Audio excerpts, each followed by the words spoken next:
Hello, everybody. In today's episode, we're going over the idea of grow or die. We'll be discussing how to keep your business on the right track, what to look into when you find yourself falling behind, how to build a solid foundation that sets yourself up for long term success, and how to proactively focus on what matters even when things are going well. Thank you for tuning in. Enjoy.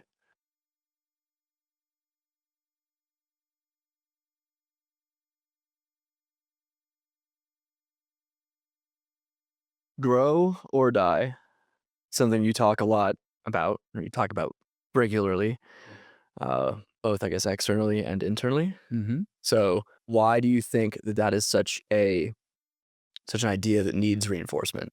Going really big picture, but thinking about talking about companies, my experience has been, for decades and decades now, that people don't, leaders, CEOs, don't appreciate as much as I think they should how important it is for them to really own making sure that they're growing their company at a sufficient enough rate to continue to persevere.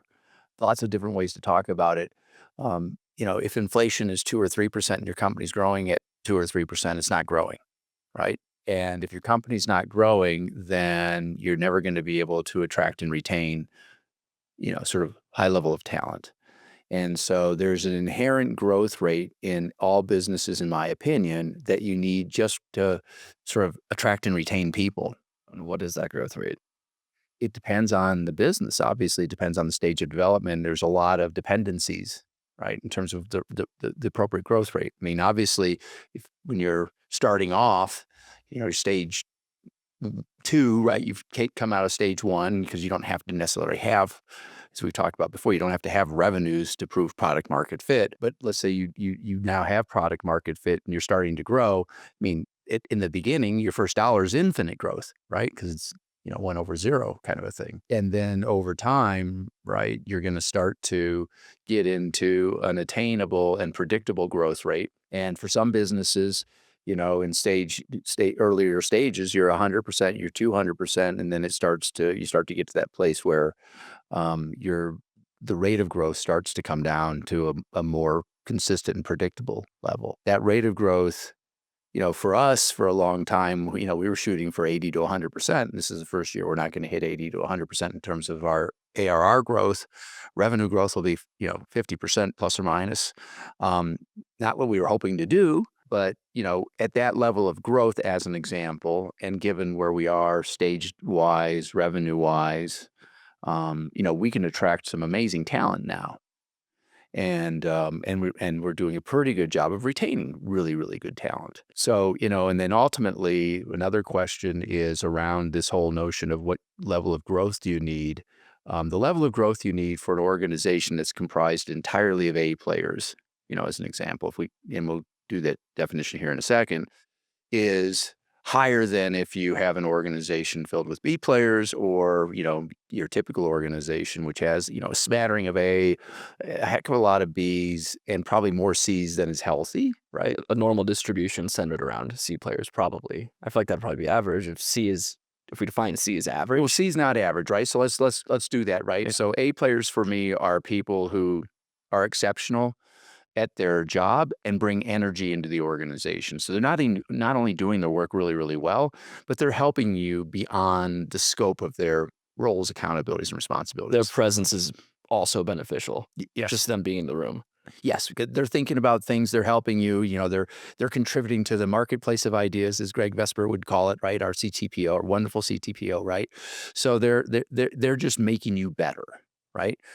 Whereas B players are just good at doing their job, right? They're kind of like soldiers who are marching, and they're all doing the right thing, but that's it, right? They're not taking energy away from you. They're not contributing beyond the scope of their position.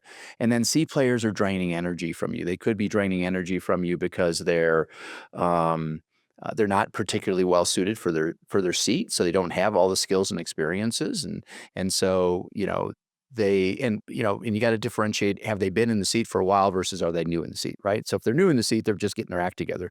But let's presume for a while that they've been in their seats for at least 90 days. right? Because that's our goal, is to hire people that we think within 90 days can get up and running and can be either at a B level or an A level, right? We have higher standards as you go up in the organization. So within 90 days, right, they're contributing, they're doing really good work, and you don't have to do some of their job, right?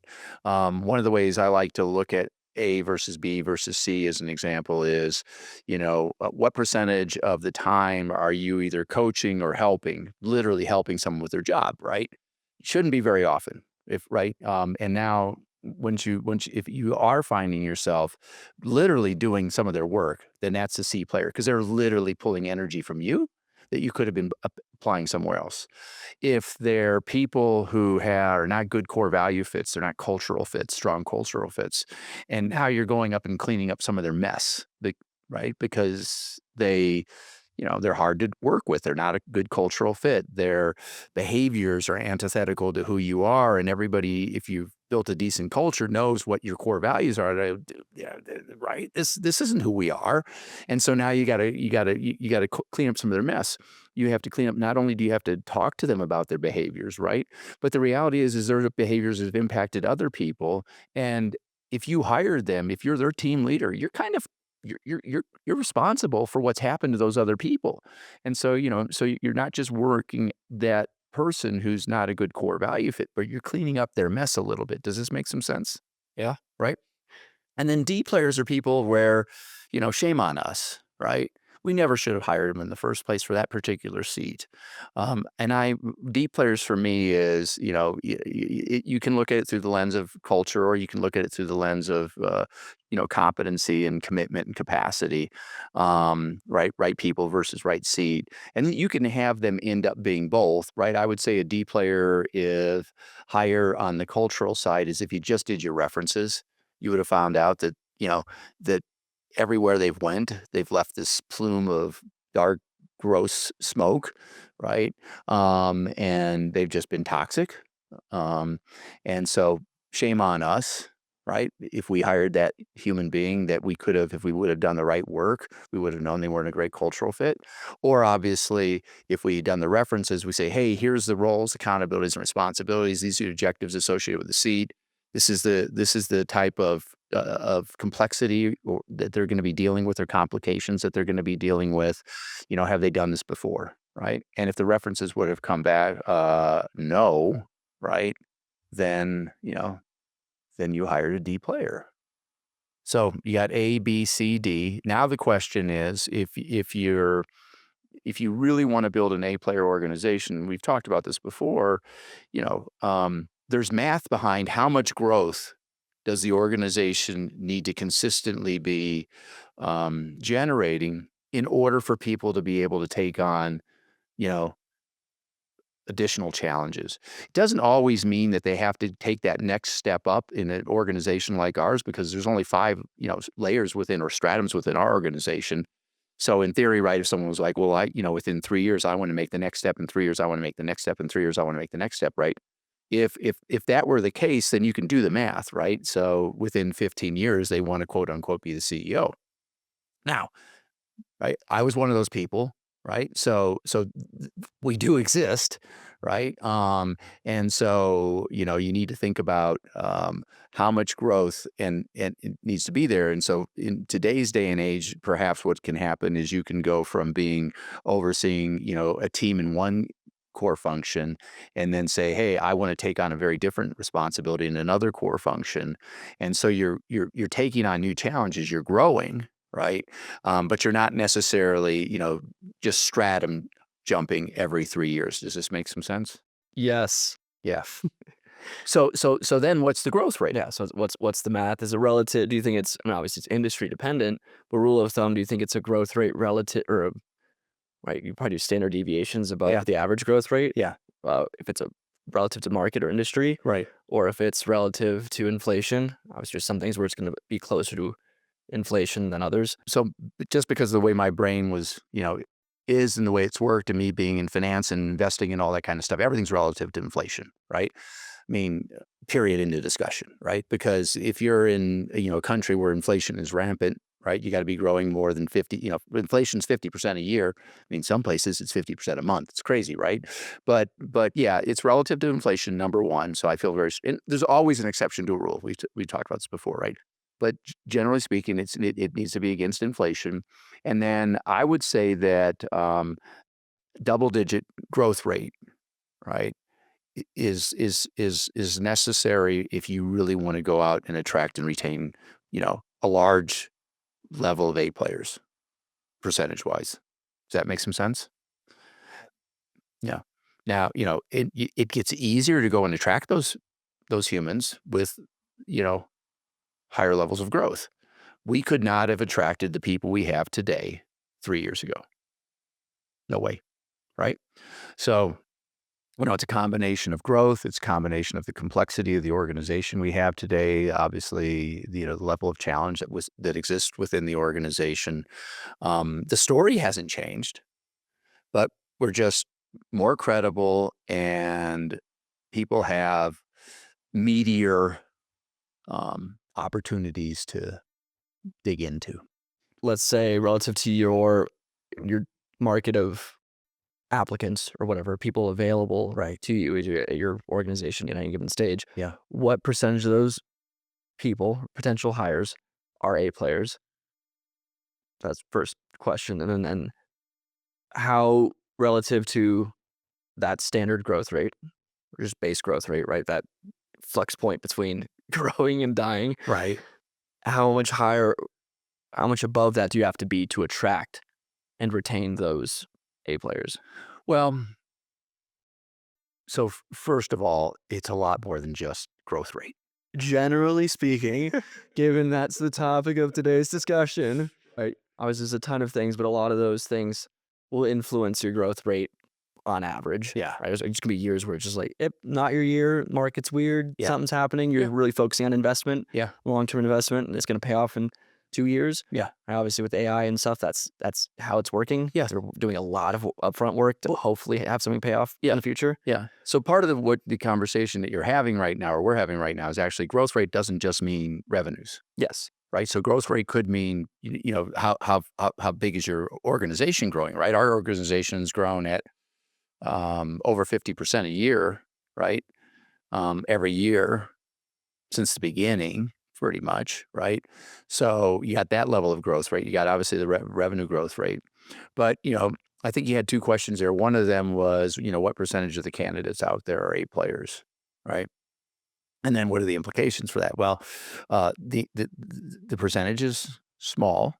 I don't have a heuristic for it or a rule of thumb for it, but I would say that, just like in investing, a lot of people will tell you that, once they get their investment model fine-tuned, um, you know, they're looking at, at least 100, if not multiple hundreds of investment opportunities before they to get one.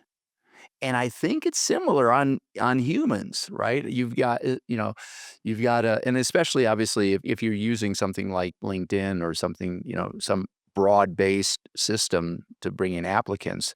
When we went out and looked for our head of human resources, I know we had hundreds and hundreds of applicants.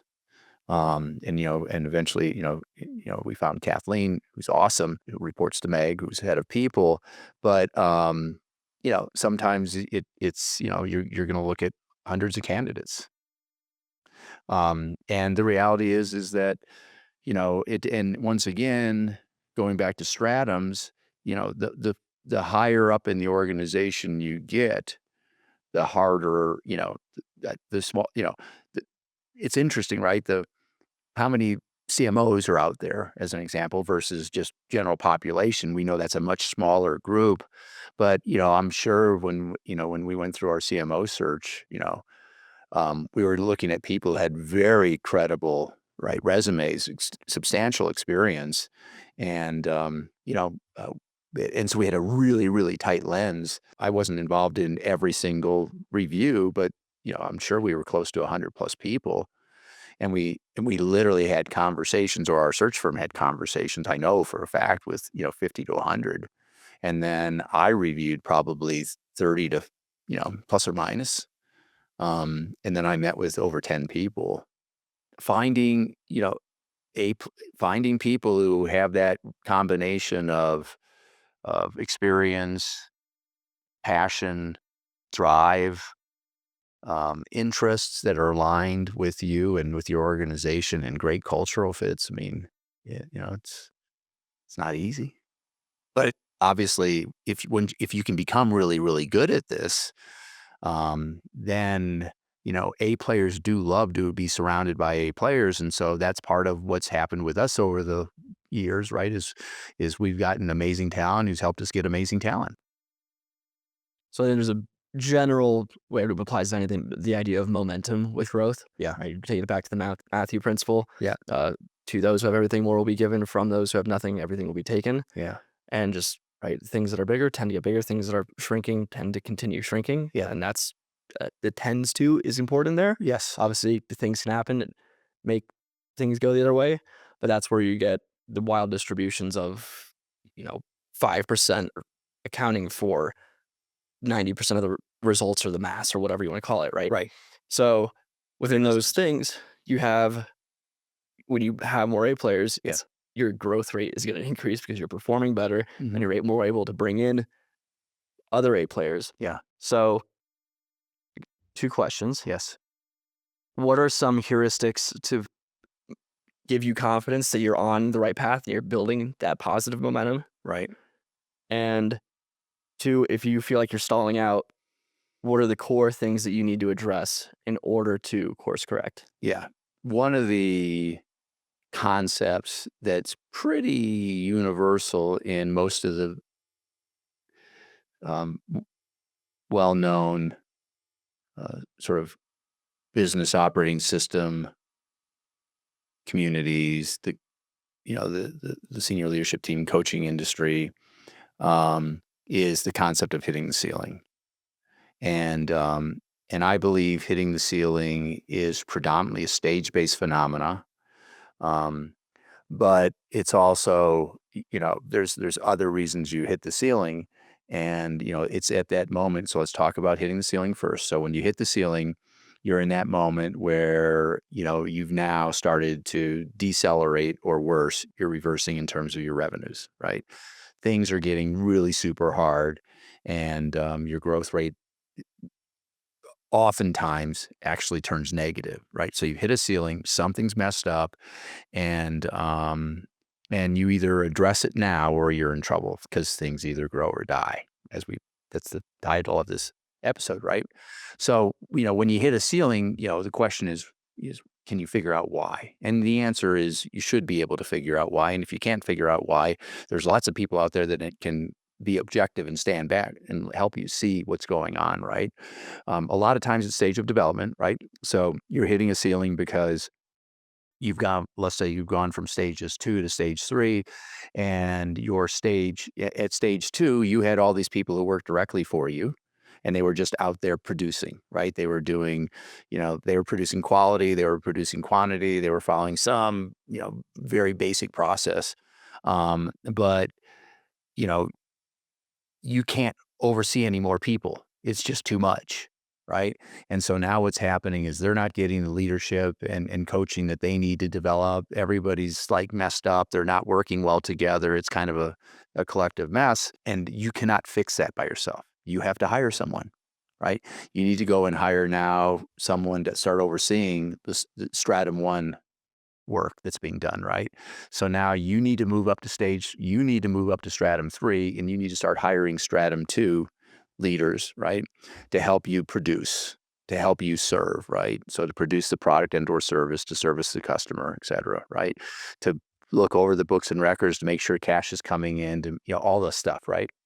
And so at each of these stages of development, you are going to run into a ceiling.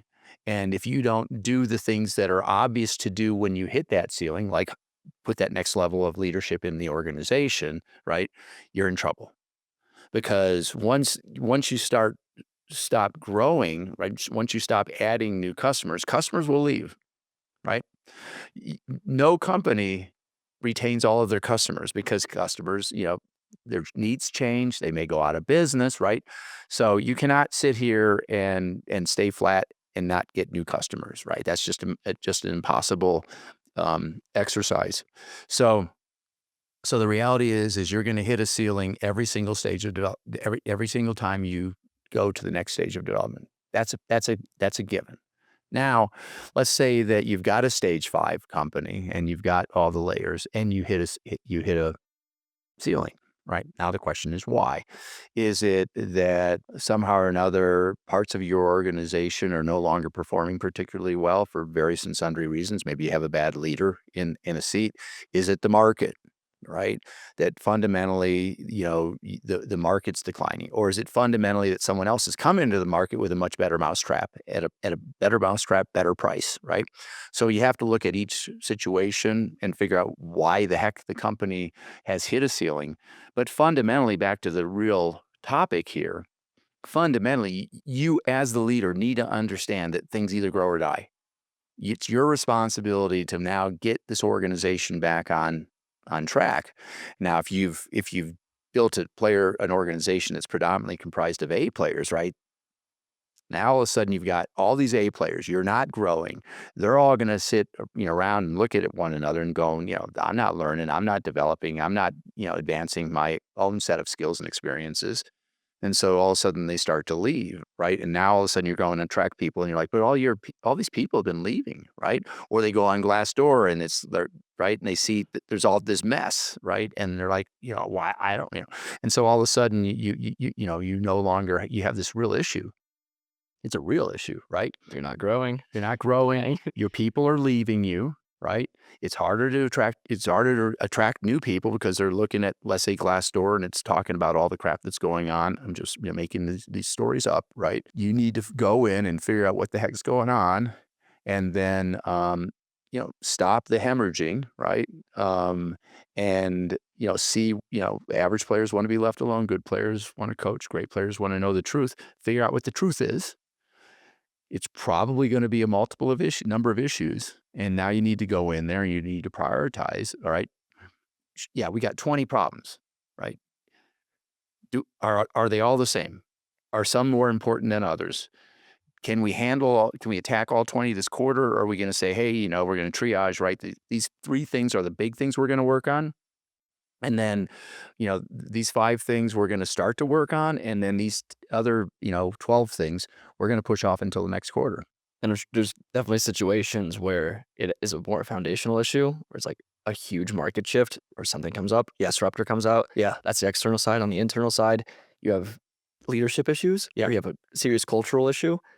We've seen both of those really take a toll on companies, or both the external side and the internal side. yeah. But then if we're looking at those as foundational insufficiencies or pathologies, you could solve those core things and 5 of the other issues would get resolved as well.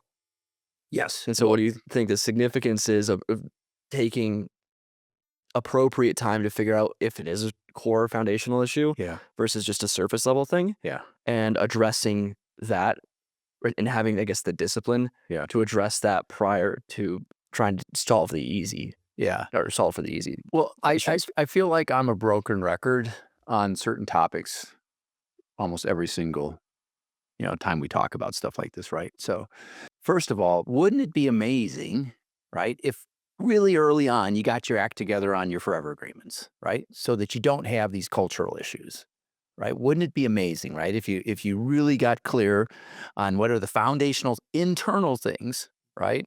And you really worked on having high trust relationships, right? So the probability of the internal issues, right, is relatively small. So that's why slow is smooth, right? Smooth is fast. I can't, just getting the basics, mastering the basics is so bloody important. It's not just the basics around the forever agreements and sort of the vision stuff that should be, you know, almost infinite, right? It's also structure, right? Getting structure right, and then it's around the discipline of putting the right people in the right seats, right? So the marketplace is hard enough. Don't handicap yourself by not just getting the fundamentals right, right? And, I heard, an advertisement today, and it really resonated with me, and, someone said it's like trying to cut a butcher's board with a butter knife, right? That's hard, right? Why would anybody do that, right? And to me, if you don't have a decent operating system, and if you don't have the fundamentals figured out, you're trying to cut a butcher's board with a butter knife, right? So don't do that to yourself, don't do that to your colleagues, don't do that to your customers, right? Get the fundamentals solid, and then you can deal with the marketplace because the marketplace is always gonna be changing. It's always gonna be evolving, right? And, some industries are much more evolving. They have a higher, rate of, change than others. But, I go back to, I remember when I passed the reins on, to the from me to Dan Marszalek at Heller, and, there was a good 20-year vision in place, and, you could operate, you know, in that market because it wasn't evolving significantly fast, right? You could you just if you just got the fundamentals done well, you could do really, really well, right? And they did that for decades, and, my old business is still $50 billion or so, and they're still, it's whatever it is now, 30 plus years later, still performing really, really well. So some industries have less change than others. But, especially now in this moment in time with the technological advancements that are taking place, not just in AI, but across a whole host of different sort of areas. I think most industries are going to be impacted by technology. Not maybe in the direct way, but maybe in the way that they recruit, maybe in the way they understand how the business is working, maybe in the way they service their customer, right? And so, I think when you look at the nature of business today, the nature of, the marketplace, that's tough enough. Don't, get your act together on the inside so that you can fight well in the arena on the outside. And I think, like you said that if it's a relatively static industry, Yeah. right, getting the fundamentals just automatically or getting the fundamentals right just puts you ahead. But I feel like even in a very dynamic industry, having that solid foundation on which you can move and shift things Right. without completely losing your way Yeah. is equally or if not more important. Yeah. So with if you in your coaching experience Yeah. and things that you've seen on the investment side, the companies that just nail the fundamentals and like Mhm. really nail them and are disciplined around them, what percentage of those are above the mark in terms of growth? My experience has been, 90 plus percent of them. Right? I mean, I don't have, I don't mean to be, we were talking about arrogance before we started the podcast, right? I don't mean to be arrogant on this, but all of the clients that I have any, connection with or, know about, including obviously the ones I currently have, but prior clients, the ones who you nailed the fundamentals and stayed disciplined around the fundamentals, they've all done extraordinarily well. And yeah, once again, stuff happens, right? Um, but When you do everything right and still yeah, fail. the markets, right? But then again, right? This is where once again I don't, maybe people won't like me for saying this, right? But if you've mastered my definition of mastering the fundamentals of vision, right? You are you're playing a game that's likely to be infinite, right? Serving small and mid-sized companies, helping them become better and better versions of the best versions of themselves, helping them understand sort of the mechanics of how to build a great company, the fundamentals, right? Giving them the tools and disciplines to understand where they are and how they're doing and where they could improve and what are the implications based upon their stages of development for what they should be prioritizing, right? If you get really if you've done the vision stuff well, you're you're you're playing in a market that's, yeah, it's gonna go up and down, but small and mid-sized businesses are gonna be here, I believe, for decades and decades and decades, right? So the game we're playing is, is an infinite game. Now, if you have a product, we've talked about this before, right? And your whole business is around a product that's gonna go within 3 to 5 years, it's a fad, I can't fix that. I'm not a magician. There's a lot of people that that's their goal is like, what can I get out of this thing? I would, or people that I was just at SAS Academy Yeah, and talking to a lot of people, and there are people there that are like, I just want to get this done in 6 months, yeah, and then after that, we'll see where we are. But I'm done, yeah. and that's their window. Obviously, they've been doing things longer than they didn't just start this, Right. but that's their window. Some people are like 3 years, some people are 5 years, Yeah, and that's you're getting towards the upper end of the population at those things when you're saying like 5 years. yeah, Few people have the infinite mindset, yeah, but when it comes right when the shorter the time span, the more you can just exploit the given situation. yeah. But this gets back to our 5 archetypes of entrepreneurs, right? So, I don't know what percentage of the folks at SAS Academy would be you fall into the opportunistic, but they're not really founders. They're entrepreneurs. They're just trying to figure out how to make a buck, right? And then figure out another situation, go make a buck, and then figure out another situation and go make a buck. Well, they're viewing each of these things as right. There's a bunch of these different things, Right. but talking to a few people, like I want to do this for right now, Yeah. and then that will allow me and my co-founder, or whoever, to go to the next step and do the next thing that we'd like to do, Yeah. and they're viewing it, and then that's the thing that they really care about. You're right. But it's interesting to see all of the different Yeah. dynamics, all different types of people, Yeah. and what their plans are, what their visions are for these things. 'Cause But, I mean, this is part of my mission, right? You know this, right? So it's look, I believe we're going to test this. We've talked about this before. We'll do the research and validation here, right? But the 5 entrepreneurial types, and I believe that the visionaries and the legacy entrepreneurial types, are the true founders, right? They really have the founders mindset, going back to our founders mode discussions, right? And they're about building an infinite company, right? They're about playing the infinite game. They're going into industries where you can build and compound and develop, a strong brand and continue to grow, and where the market's growing. And that's the game they're playing, right? Then you have the lifestyle entrepreneurs and the accidental entrepreneurs and the opportunistic ones. They don't necessarily start off by definition as, with a founder's mindset. They're more about themselves, right? I'm not saying it's wrong. I'm just saying that's how they've approached that game. And my wish is that we could help more and more people understand that. Awesome. Now, wouldn't it be better if you started playing the longer game? Wouldn't it be better if you were really focused on building, a level stage 5 organization that was great at attracting and retaining talent and attracting and retaining customers, because they believed that you were the type of an organization that they wanted to develop a long-term relationship with, right? Um, I believe that a lot of people just don't think this way.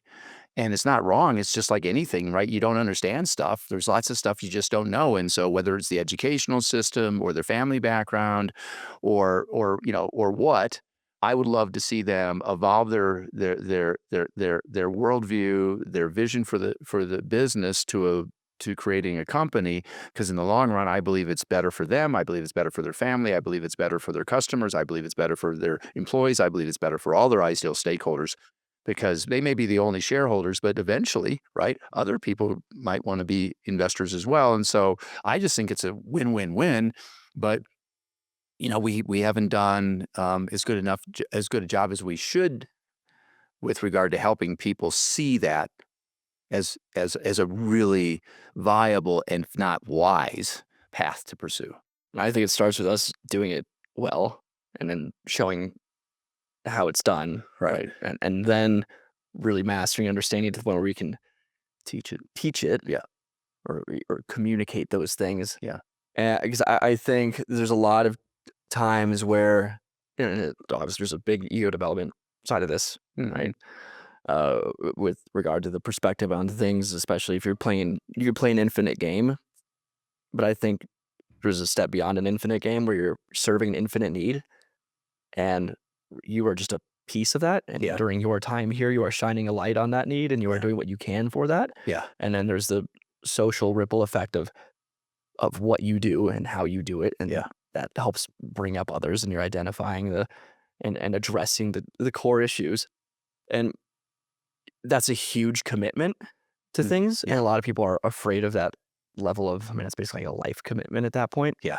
which is scary, and it's hard. Yes, Staying disciplined, staying consistent year over year, decade over decade is extremely difficult, right, and as you say, it may not be complex, but it's not easy, right, and it's not easy to keep that up, and right. it's not easy to remove yourself from that equation.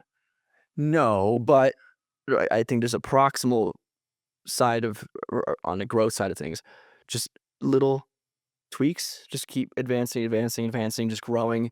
And the more you grow, the more you realize that the more you move towards that, the better your business is going to do.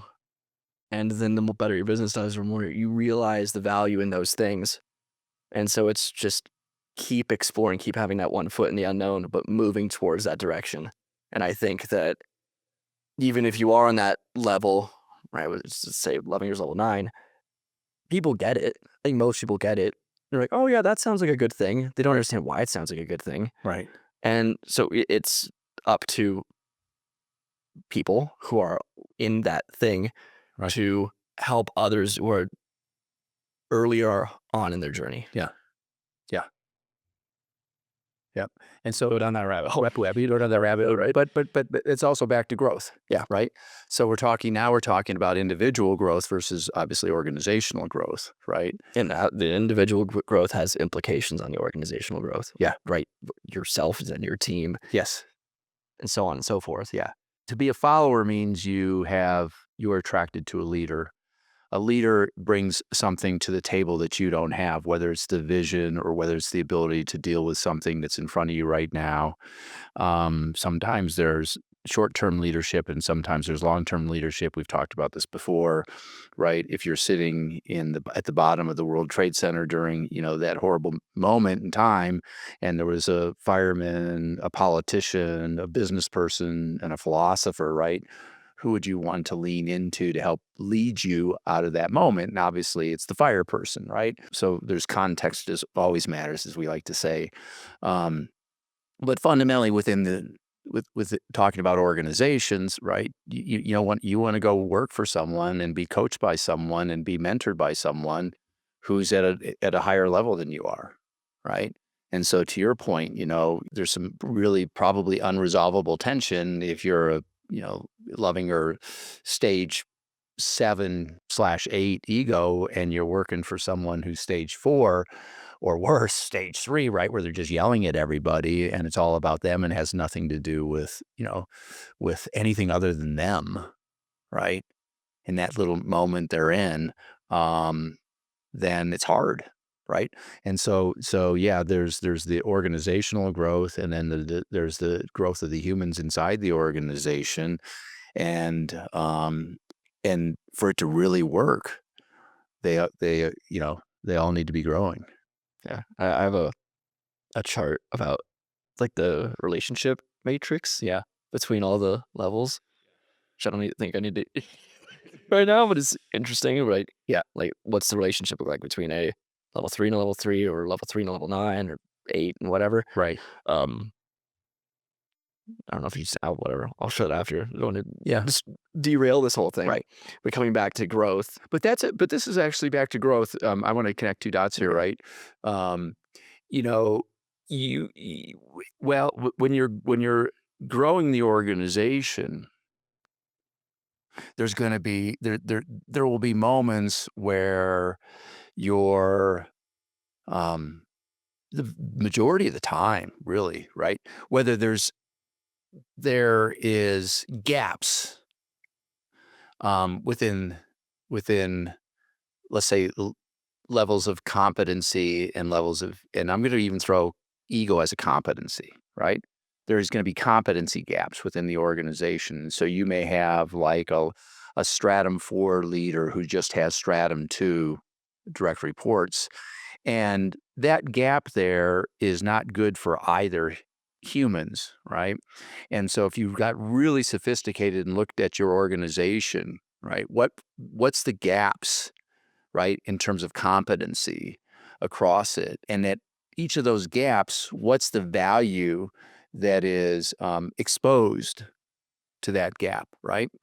And and so as the organization's growing and evolving, one of the things you want to be sort of conscientious of is that these gaps can they'll always be there, but they can't always be the same. You've got to be working the gaps and reducing them and eliminating them. And perfection would be that you have, all of the functions make sense, right? They're all the core functions you need to be masters of. All the stratums are filled. There's no gaps in there. Everybody's, basically performing at 90% or better. And, and that machine, right, is capable of withstanding, especially if the market and the vision and all the other things are in great shape. If things happen, that machine's really, they're prepared to deal with adversity because it will happen. But even better than that, get back to one of our other favorite conversations, right? That machine is anti-fragile. As you stress the machine, it Yeah. becomes more Stronger. resilient and Yeah. stronger. Becomes stronger because Because it learns. within the machine, there is, or within all that order, obviously there is always an element of chaos. Right. So you have to continue to be mindful of it. It's like we sort of, and if this system is built in such a way, Yes. it's very unlikely that you're just like, okay, we're really good with this. We don't need to worry about this at all. Let's go focus on other things, right? You always have to have your eye on the system, the way it's functioning, Yeah. because insufficiencies are going to pop up, Right. issues are going to happen, there's going to be gaps that are going Yeah. to get created, Yeah. and you have to be able to address them and not bury your head in the sand. Yes. Which is why if the entire organization was B players, right? They're just doing their job. They're not open to the issues. They're not trying to figure out how to deal with that next seeing around the corner, right? They aren't proactive. They're not proactive, right? As long as everything's good, it works. When you get hit in the face, right? Now all of a sudden, you're not well positioned for it. And so that getting back to growth, right? Ultimately, you do need to decide what percentage of your organization, where do you need the A players, where is it fine for the B players? Some organizations, right? This is one of the things that we dealt with at Heller a long time ago, right? Was, we decided that we were going to create an up or out organization, meaning that you had to be continually progressing in your career. A lot of law firms do that, right? If you've been named a partner by the time you're, I don't know, 4 year. I'm not a lawyer, so I don't know what the hell I'm talking about, generally speaking. But there's some period of time, 3 years, 4 years, 5 years, 6 years, 7 years. I don't know what it is, 9 years, where you either become a partner or you move on to something else. You go find another law firm that makes that more likely to be a partner. Same thing for the big accounting firms for a long period of time, right? You either got to be partner level or you moved on. So there's ways to go about making sure that you've systemically thought through how to create a machine, right? A human machine, right? That works really, really well and that scales well. Because once again, you either grow or die. It's like the Tyson, they made me think about the Mike Tyson quote of everyone has a plan until they get punched in the mouth, Yeah. Yeah. right? And so Yeah. if you're just like, everything's great. And then it's like, whack, something comes in, Yeah. or that's internally, like, one really bad, a D player hire in Right. there somehow Yeah. happens, Yeah. and that just completely wreaks havoc on the system. Yeah. And everyone's like, well, I don't want to do anything because if I go against that person, that could be mean, Yeah. and that's not good. Right. Then that could create an issue, or something comes out from the market and it just overwhelms the system. Yeah. They don't rise to the occasion. Yeah. Yeah. Right? It's just that one little bit of that little stimulus that Yeah. can cause a huge Yeah. Yeah, it was, we've talked about SAS Academy a couple times because you and I were, I was at boardroom 2 or 3 weeks ago, and you were at intensive, which is a broader group of people. How many people were there for that one? A lot, I don't know, 150, 200-ish, probably 250? 250. Yeah, I so was thinking Colby Conn was 150. Colby Gun was It felt 150. easily twice as big. Okay, all right. So, and then the boardroom is like 40 of us, right? Um, and one of the members in my boardroom was talking about people issues, right? And he was talking about, this person really isn't, particularly well suited for this or that. I don't remember the whole story, but, we pass around one of those boxes where you talk The box. cube Yeah, thing. cube, right? And so, he's struggling a little bit with it, and they pass it to me, and I just go structure first, people second. And I passed it back, and everybody just like, and that was the answer, right? It's like, look, you got to get structure right. Now the question is, do you have the right person, right? Do they really have the skills and experiences, right? Are they competent? Are they committed to growing in the seat at the level that that seat's likely going to grow at, right? And do they have the capacity, right? Which for us includes the ego, right? Do they have the mental, the physical, and the emotional, which I think is ego, right? Do they have what it takes to be a really good member of the organization? And then you got the behavioral stuff, and yes, there's a little overlap when it comes to behaviors and ego, without question. Um, but it's like first things first, right? The deal issue he was dealing with was he was trying to put a square peg into a round hole. And it's like, no. And I'm going to talk to founders now for a second, just to founders, right? You are the captain of the ship. It's your responsibility to make sure that it's well peopled for the nature of the journey you're on. So if you're going, across the Atlantic from, let's just say, Miami to London, right? You got to make damn sure that that ship is in great shape before you take off. You need to make damn sure that all the people that you need in order for that ship to be able to make that passage safely, right, are on there, and you're responsible for the ship, right? And so, ultimately, some of these issues that you're dealing with is head trash. That the question is this right for the ship, right? And and the vast, vast, vast, vast majority of the people that are on your ship, right, want you to do what's right for the ship. Yeah. This is a little more than that because the ship's an isolated system, Right? but because I think that it is It's not so isolated when it comes to weather. I mean, isolated system in terms of you could go full not a great culture, like Right. Davy Jones or the Flying Dutchman and Pirates of the Caribbean, where it's always like part of the ship, part of the crew, and everyone hates life, but it's a really well-run ship. So, right, it was like when I said isolated system, Yeah. if you run a company like that, Yeah. it's not gonna be a very good company because you're gonna be miserable to deal with. Well, let's just say this, let's say really nitpicky. I know you are. So let's just say we get to London though, right? Yeah. As an example, right? And all the and you've got a passage back. Mhm. And all the shipmates, right? Everybody on the ship, like, they get the heck off of it because it's a free world for them, right? And it's like, no, I'm not dealing with that again. Then you as a captain are sitting there with a big old expensive piece of metal, pissing off all the passengers who want to go, right, who are supposed to go back in the other direction. So I don't think it's so isolated. I think it's a decent metaphor personally. I was right, there's the as we went there as we touched on earlier, there's the idea of if you want to actually have positive influence over things, Yeah, you have to set that example, yeah, even when it's not the fun or enjoyable thing to do, yeah, or sometimes it could be detrimental to yourself in the short term. yeah. Because a lot of things was, "Oh, we could go chase this opportunity, but and that'd be really good for our numbers," or it theoretically could be anybody doing this, right? "That could be really good for our numbers over the next 6 months," but then it puts us in a weird position 2 years from now. Yeah. And so you had to stick to that even. Look, if you want to be a founder, I'm talking to founders right now, right? Look, if you want to be a founder, and it's hard, right? It's not complicated. It's hard, right? There, there's going to be lots of moments where this sucks, right? You're Saturday and Sunday. It's almost all dedicated to work. Something's happened. You got to address it, right? It's hard. 10 o'clock at night, there's an issue that you got to deal with, right? Yeah, just in the early stages. Especially in the early stages, right? It's just hard, right? And so, not everybody, the vast, vast, vast majority of people, we've talked about this before, and I'm sure there'll be haters, when I say this, right? But The vast majority of the people don't have the combination of things that are necessary to be a successful founder, right? They may not have the idea, they may not have the tenacity, they may not have the disagreeableness, they may not have a bunch of the different characteristics that are required. And it seems like it's a great idea. Wouldn't it be cool to start a company, right? Wouldn't it be cool to blah blah blah?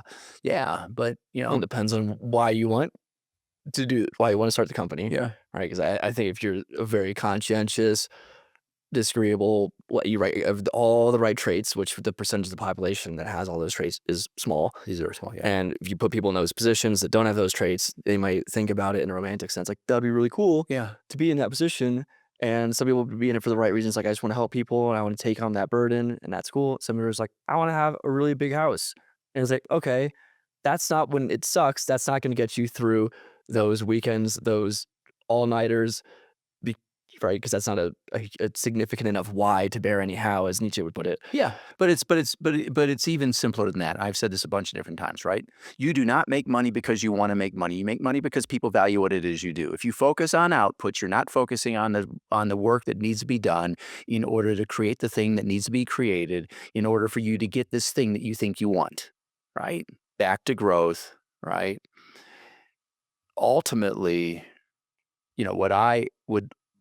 what I want for all founders, because I'm talking to founders right now, right?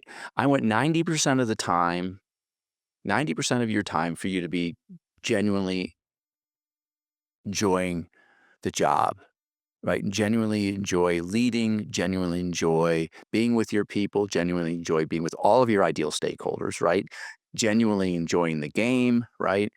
I think about the Jordan. I think they call it the Jordan rule, right? So Jordan was the first. Michael Jordan was the first one who had in his contract he was allowed to play pickup ball, right? Because he loved the game, right? And if you study him or you study, Kobe or others who are exceptional, right? They love the game. Kobe would be there at 4 in the morning, working, his shots, right? Because he loved the game. And if you don't love the game, right, it's really hard to get through those hard moments, and those hard moments will come, right? So Yeah. part of it, being a founder is you got to nail your forever agreements. You got to nail growth, right? Because every company is a complex adaptive system, and all complex adaptive systems are dealing with entropy. We haven't talked about entropy at all today, right? But they're dealing with entropy. Entropy's everywhere, right? It's in your processes, it's in your KPIs, it's in your relationships with your customers. It's in literally in the metaphysical being of of the humans who work with you, because at some point, right, they're going to either sort of be less interested in the job, or they're going to want to retire, or something's going to happen to them that's completely unplanned for. But entropy is everywhere, right? And so, you need Getting it within yourself. with I think including people don't realize, right? This the state will deteriorate of its own accord. yeah, And the king always has a tyrannical brother. There's always a tyrannical or entropic element within. yeah, And so you have to be mindful of that too. It's not always outside. Sometimes it's within. If right, we speak to founders. yeah. And so, so the game is, right,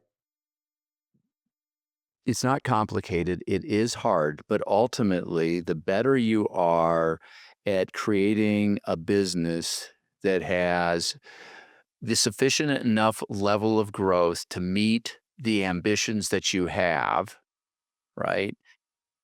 Then you can start and doing the work that's necessary in order to be able to to be able to meet those ambitions, right? The sooner it is that you're gonna start going from 60% of the time to 70 to 80 to 90% of the time you genuinely enjoy the game. And you're like, "I wanna go back," right? You go home at night and you're like, "I love what I do." And you have to have that 10 plus whatever, plus minus percent, because you have to have that. And I think that's a part of the pickup thing Right. is you have to have that room for exploration.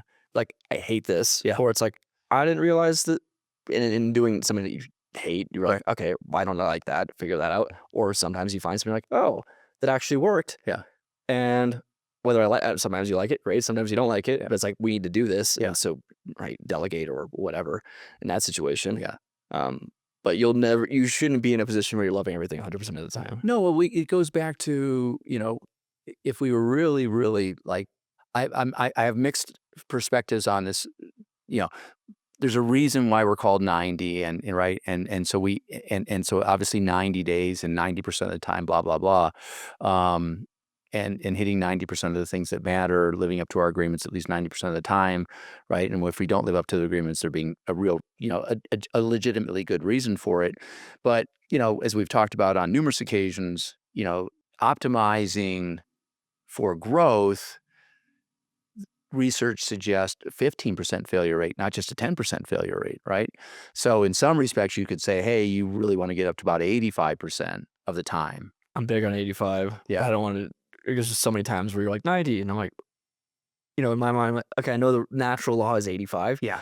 but it's not worth Right. arguing about, especially in this situation. But I Yeah. also think that within a business sense, I'd be interested to see the data on this. But being a little bit more conservative is probably smart rather than just like really trying to strive for like true optimization Right. around growth, because that means, on the downside, there's a little bit of a stronger downside, because if you shoot for 85 and you go 90, then you go 80, it's like, whereas if you go 85, it's like you're 85 to 90 most of the time. Yeah. That's probably a better range Yeah. because you're not really gonna hit 95. Like, that's probably not gonna happen. Well, if I already hit 95%, you're probably not pushing yourself enough. Yeah, Right. yeah, but So, and you'd rather hit 95% and be like, "Okay, we need to push a little bit further," versus, like, you hit 80%, you're like, "Okay, we need to or settle it back a little bit." 70% or 60%, right? Yeah, 'cause the variance right between 90 and 95 is about as, I mean, I'm not just mental math right here, Right. is as significant as, like, 85 to 77 Right. probably. So, yeah. Yeah. I guess one last question. Yeah. We didn't talk about this at all, but I think it's worth mentioning. Yeah. So you have somebody who's in a situation where it's rapid, crazy growth, and they're like, "This is it. This is what we should be doing." Right. 150% growth, Right. something crazy. Yeah. Uh, how do you? What would your word of advice be to people in that situation, Yeah. and trying to make sure that what they're doing is sustainable Yeah. and they're not just manic and chasing Yeah. something that isn't going to last? Well, so we talk about this a lot. Obviously, I shouldn't say obviously. We've talked about this a lot, right? So so I ran the company up until this year, including this year, right? With the goal of, you know, if we can do it, let's keep between 80% and 100% growth. I don't want to go above 100% growth because it's a long, long game. And if you grow at 80% a year, then after a while, the numbers are extraordinary, right? And so why, right? Why put all that stress? Play the long game. Obviously, when you're early stages, those percentages don't make much sense because, right, the numbers are so small. But once you get to a certain level, I personally, it's my philosophy. I'm not saying everybody's got to do it, right? I have a range that we target, and if we go above that range, then just cool things down a little bit, right? You have levers that you definitely have levers that you can pull on, whether it's your sales organization, whether it's your marketing spend, right? There's a whole bunch of different ways you can dial things down a little bit, I right? think you'd use that time to focus on recovering things and addressing the core issues or something. Right, yeah, going back to those gaps that I Okay, was talking. you like use that time like, okay, we're ahead right now. Yeah. Let's really use all our resources to focus on those things and build that strong foundation so that when we get into the next quarter or Exactly. whatever, it's like we have everything ready to put all our energy into this and not worry about the fragility of the system. Right. So, like the 9 core competence assessment, right? So, are you at least 90% strong or 95% strong? I've got clients who've done really, really well over the last 3 or 4 years, right? They're 95% strong across the 9 core competencies. So, but, maybe like process is always a big thing, right? Or maybe if you're the founder, maybe, now is the time for you to stand back and start thinking about the exit stuff, right? Not saying, get ready to sell the company. I'm not saying get ready to pass the reins on to someone else, but have you done the work you need to do in order to be confidently prepared for a rainy day, for an exit, for something happening to you? And so, right. So what are the things that, what's a little bit of the cleanup work or right, the ratcheting up work that, you've you should be doing. I guarantee you, if you run into one of those moments and you don't know what it is that you should be working on, within, give me 15 minutes and I'll bet you I can find something that you're like, yeah, we should do that. You're really cool if there was a tool that could help you do that. Let's work on that. All right. All right. Grow or die. Grow or die. Thank you. You're welcome.